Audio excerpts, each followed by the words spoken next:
ले ले अपन देवर के तुए डभाई, रहिया में करत रही कांवर से नटाई। ए भौजी ले ले अपन देवर के तुए डभाई, रहिया में करत रही कांवर से नटाई। ठीक रही सेहत नहीं होई खराबी, ठीक रही सेहत नहीं होई खराबी, मुंह में लगा के चाबी जब धरी जाए भाभी,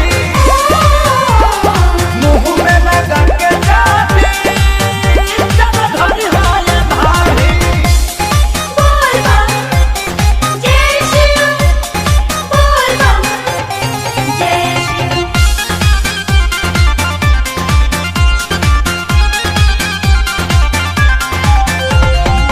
चिउरा पेड़ा लई ह घूम घूम के खाई, कांवर भजनिया खेसारी के बजाई। ए भौजी चिउरा पेड़ा लई ह घूम घूम के खाई, कांवर भजनिया खेसारी के बजाई।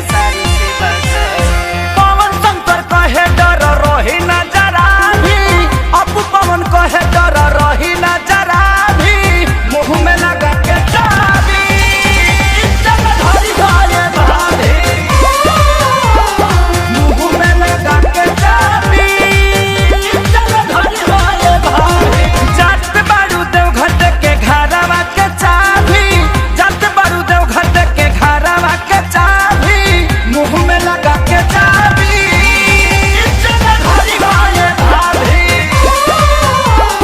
मुंह में लगा के चाबी जब धरी जाए भाभी। ई जाबे कौची कहत जी? ई अंग्रेजी में मास्क कहथन थी।